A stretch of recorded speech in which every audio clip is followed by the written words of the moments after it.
Israel, in the land of Israel, these were public whippings. Okay, so everybody got popcorn. They came out. It's like, you know, Bun done getting beat tonight. That brother there cursed his parents out. They bring their kids. Everybody come to watch. Like, this is what happened when you curse your parents out. Acts chapter 18.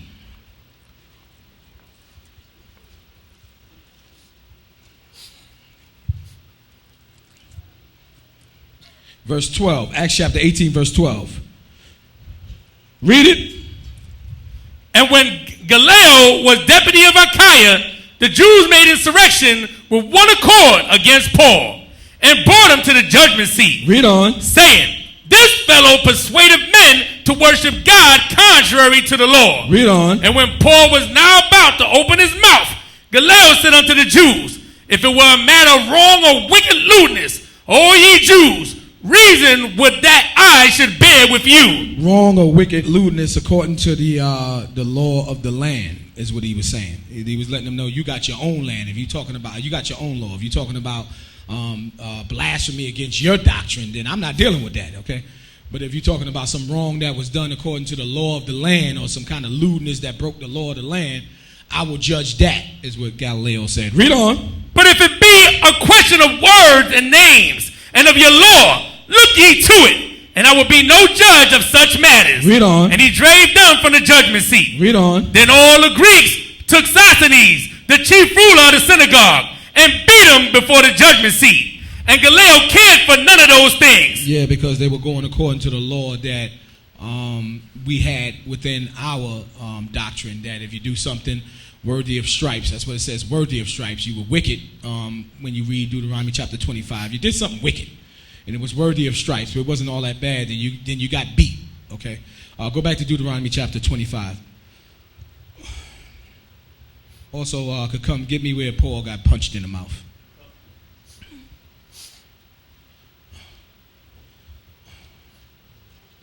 Deuteronomy chapter 25, verse 1 and 2. Read it again. If there be a controversy between men. Okay, and no, give me, what verse was that, 2 or 3? Verse 2. Verse 2, give me verse 2. And it shall be, if the wicked man be worthy to be beaten. Yeah, verse 1 and 2. Read verse 1 and 2. If there be a controversy between men. Read on. And they come unto judgment. Come on. That the judges may judge them. Read on. Then they shall justify the righteous. Read on. And condemn the wicked. Yeah, justify the righteous and condemn the wicked. Okay, everybody got that?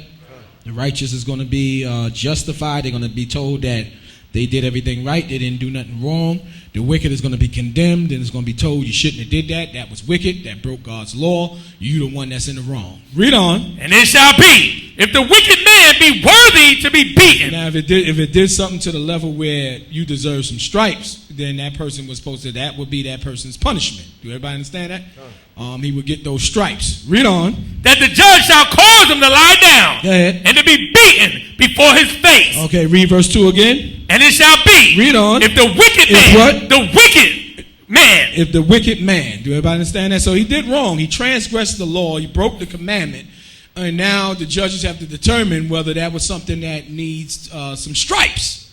Read on. Be worthy to be beaten. Read on. That the judge shall cause him to lie down. Read on. And to be beaten before his face. Read on. According to his fault. According to whatever it is that he did wrong. So the brother wanted some examples. Again, Luke chapter 12 says, because it's so the examples are so broad, it just lets you know what. If you didn't do God's will, if you knew to do God's will and you didn't do according to God's will, then you should be beaten with many stripes. Just from breaking the law, you could get a stripe. Do everybody understand that? It even came back and said you can't plead innocence by being ignorant. That if you didn't know God's will and you did things worthy of stripes, you're going to be beat, but you're going to be beat with less stripes. Do everybody understand that? Because you still broke the law and you're going to pay. You're going to be punished for breaking God's law. Do everybody understand that? Everybody got that? Read on. By a certain number. Read on. 40 stripes he may give him. Okay, you can go all the way up to 40, and remember, it was according to what he did. So that was determined by the judges. Okay, it wasn't like, well, 1 stripe is for a lie and 2 stripes. It was according to the situation and the circumstance of whatever that wicked person had done. They would determine how many stripes that person would get. Read on. And not exceed, lest if he should exceed, and beat him above these with many stripes, Read on. then thy brother should seem vile unto thee. Yeah, that means you will be treating that person like they're inhuman. They're not your brother. They're a Gentile. They're an extremely wicked person. Do everybody understand that?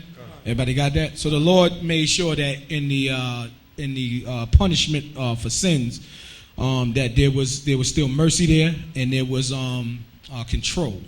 There was still a value for life. Do everybody understand that? Could come. Let them know where you at. Just tell me. Acts chapter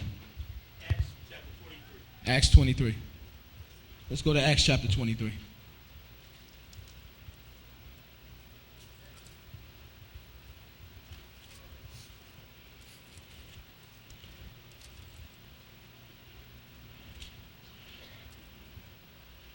And what verse? Verse 2.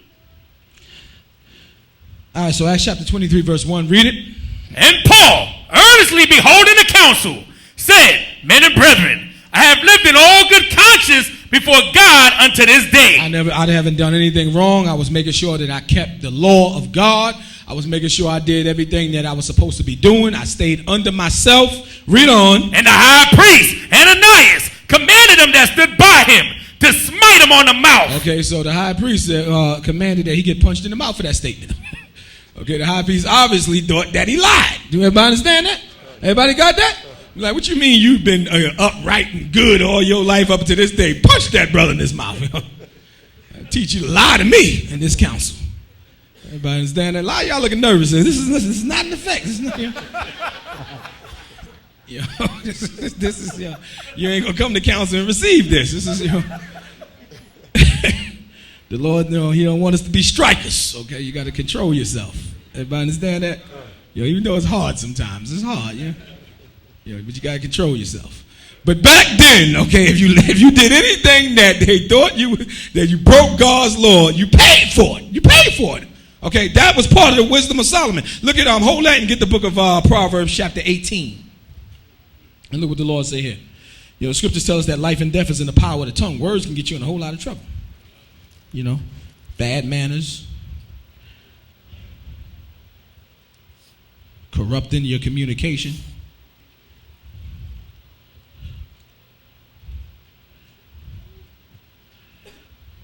Proverbs chapter 18 and 6.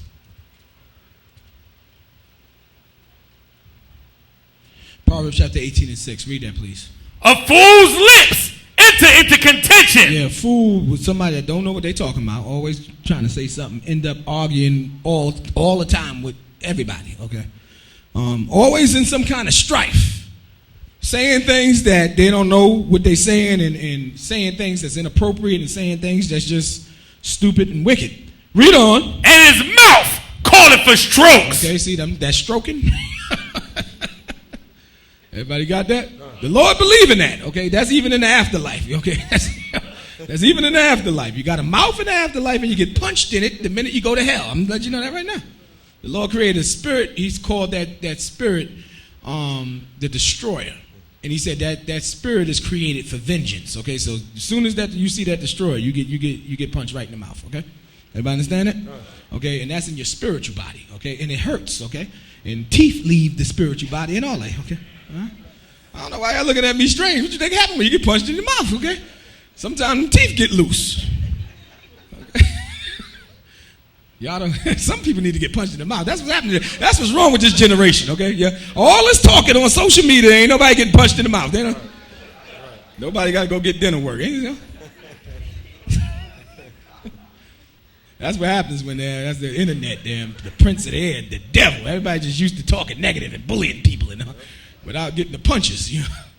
But that's why the Israelites are coming.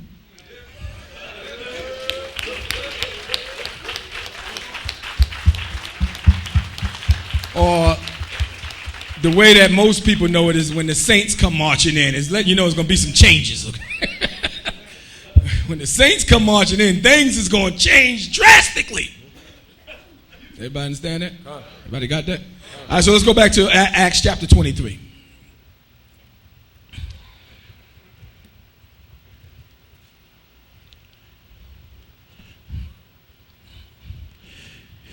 And read it again from the top. Acts chapter 23, verse 1. Read it. And Paul, earnestly beholding the council, said, Men and brethren, I have lived in all good conscience before God unto this day. Read on. And the high priest Ananias commanded them that stood by him to smite him on the mouth. Yeah, to punch him right in the mouth. Everybody got that? Okay, and again, that indicates that he felt that he was lying. Do everybody understand that? He didn't take the cat and nine tails out and whip him on the back. You know, even though in the book of Corinthians, Paul said 3 times he received 40 stripes, save one. 3 times from the Jews. So they was beating Paul. But this order was given because the high priest felt that he was a liar. Okay, so he punched him in the mouth.